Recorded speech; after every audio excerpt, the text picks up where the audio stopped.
Olá, seja muito bem-vindo aqui ao canal Fé, Salvação e Obras. E hoje, neste vídeo, eu gostaria de falar com você a respeito da perícope da adúltera.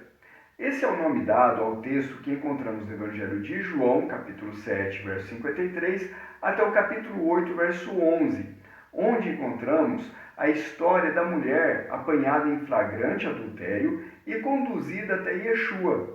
Os seus acusadores questionavam Yeshua se eles deveriam ou não apedrejar aquela mulher até a morte, conforme ordenava a Torá. E foi neste momento que Yeshua disse a tão famosa frase: quem não tem pecado, que atire a primeira pedra. Mas o que tem de tão importante neste texto? Bom, talvez você não saiba, mas muitas traduções trazem esse texto entre colchetes.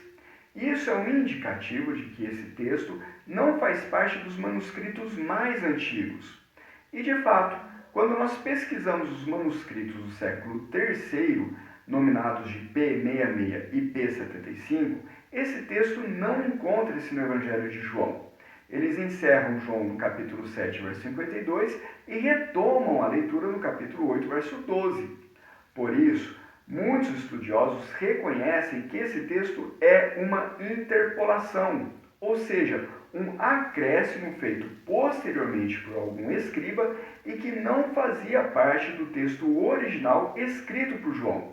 Essa visão ganha ainda mais força quando nós vemos que alguns manuscritos antigos trazem esse texto no final do Evangelho de João e outros manuscritos trazem esse texto no Evangelho de Lucas. Essas evidências sugerem que, possivelmente, esse texto fazia parte de algum outro documento e foi anexado no Evangelho de João posteriormente por algum escriba. Se não bastasse toda a problemática que a crítica textual nos traz quanto à originalidade deste texto, ainda temos que lidar com a problemática da narrativa desenvolvida sobre esse texto, porque muitos usam deste texto para sugerir que Yeshua demonstrou ali um ponto de virada, uma mudança de direção. Até Yeshua valia o que a Torá dizia, mas agora, após Yeshua, vale o que a graça do cristianismo apresenta. Essa é apenas mais uma maneira de dizer que Yeshua anulou a Torá e trouxe novos mandamentos para os seus servos. Mas, será que temos um erro nas nossas Bíblias? Será que temos um texto espúrio no nosso cânon? Podemos aceitar esse texto como uma narrativa de um fato real na vida de Yeshua? E se sim, será que de fato esse texto sustenta a ideia de que Yeshua anulou a Torá? O primeiro ponto que nós precisamos de afirmar desde já é que, embora tenhamos certeza de que se trata de uma interpolação, existem evidências muito fortes que sugerem a autenticidade deste texto. Eu vou explicar. Tanto naquele tempo como nos nossos dias, é muito comum que o escritor, durante a confecção de sua obra, faça anotações e rascunhos que acabam não entrando na obra final. E muito provavelmente foi isso que aconteceu com este texto. Apesar dele não fazer parte dos manuscritos mais antigos, muito provavelmente esse texto fez parte de um rascunho ou um anexo produzido pelo próprio João e que não fazia parte da obra final do seu evangelho, mas era de conhecimento das igrejas. Em algum momento, algum escriba resolveu anexar este texto ao evangelho, formando assim essa perícope da adúltera. Embora não faça parte dos manuscritos mais antigos, muitos escritores e comentaristas bíblicos dos primeiros séculos citam a história de uma mulher que foi apanhada em grave pecado e que foi perdoada por Yeshua. Além disso, o fato de Jerônimo ter incluído esse texto na Vulgata Latina indica que ele tinha posses de manuscritos antigos que continham este texto. Portanto, apesar de claramente ser uma interpolação, nós podemos ter convicção da autenticidade deste texto, de que esse texto de fato narra uma parte da história da vida de Yeshua. Mas, será que esse texto sugere que Yeshua tivesse contrariado a Torá? Bom, agora nós precisamos de recorrer ao contexto original para poder entender o que estava acontecendo ali. Israel estava debaixo de dominação romana. E embora tivesse o Sinédrio, que era um tribunal judaico, esse Sinédrio tinha severas restrições. O Sinédrio não poderia, por exemplo, aplicar a pena de morte a ninguém. Apenas o governador romano tinha a autoridade de aplicar a pena capital. Foi por isso que, quando prenderam Yeshua, o conduziram a Pôncio Pilatos para ser condenado por ele. O que aqueles fariseus queriam era armar uma cilada para Yeshua, porque se Yeshua condenasse aquela mulher à morte, eles o acusariam de sedição contra o Império Romano. E se ele absolvesse aquela mulher, eles o acusariam diante do povo de contrariar a Torá. Porém, no afã, na ânsia de querer pegar Yeshua em alguma coisa, esses fariseus fizeram a maior atrapalhada. Eles se esqueceram completamente do processo legal que a Torá estipula para os casos de condenação à morte. A Torá trazia uma prescrição de um processo legal que deveria ser seguido nos casos que envolvesse condenação à morte. E esse processo legal passava primeiramente pela escolha de um juiz. Juízes e oficiais porás em todas as tuas cidades que o Senhor teu Deus te der entre as tuas tribos, para que julguem o povo com juízo e justiça. Deuteronômio 16, 18.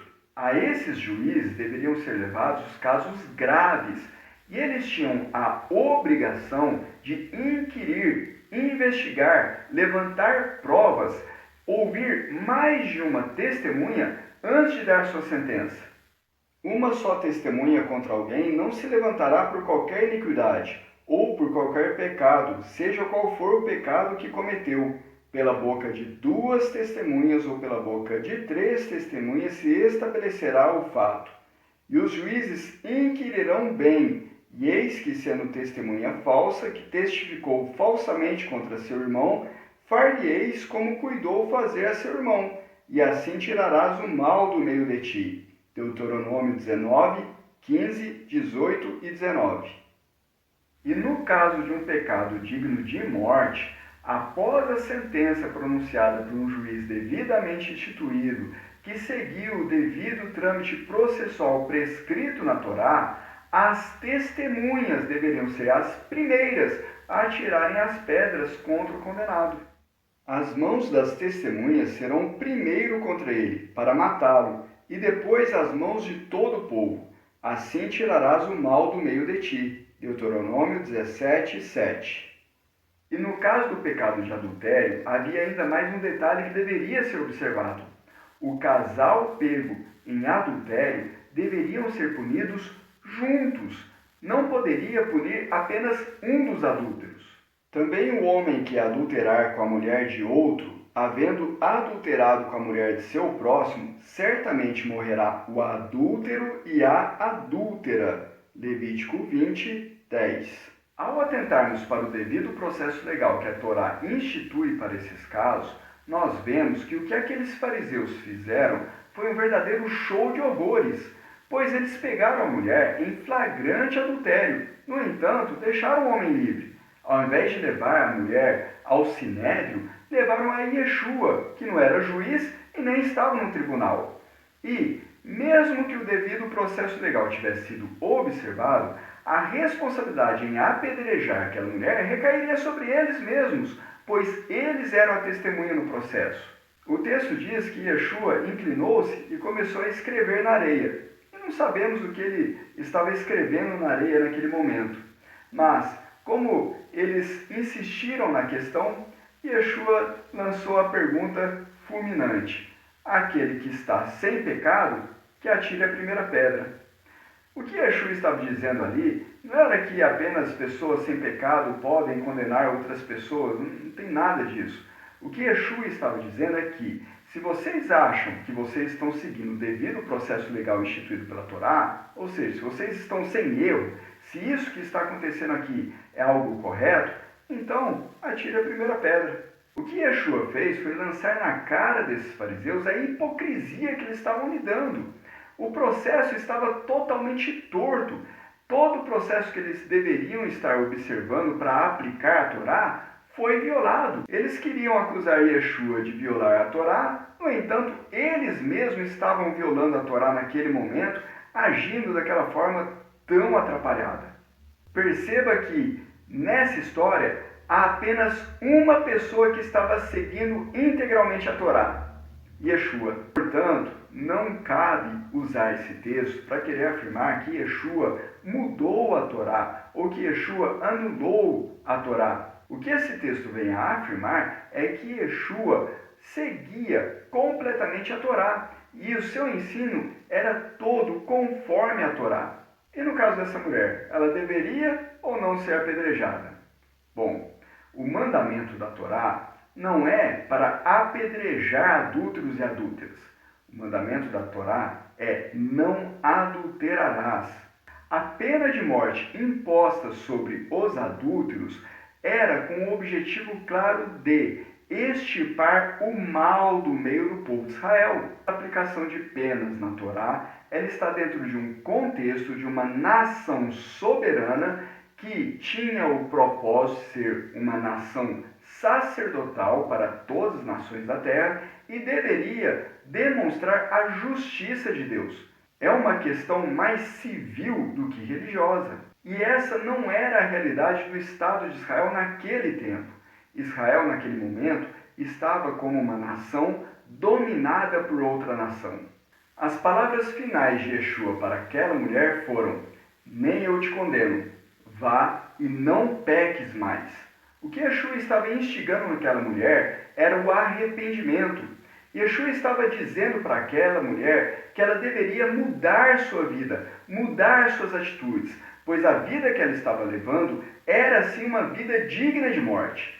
Embora Yeshua naquele momento não estivesse diante dela como um juiz, haverá um dia que ele se colocará como juiz de toda a terra e aplicará a justiça dos céus.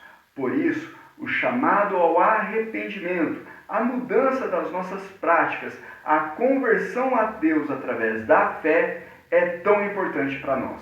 Se você gostou desse vídeo, curta, compartilhe com seus amigos e que o Eterno nos abençoe.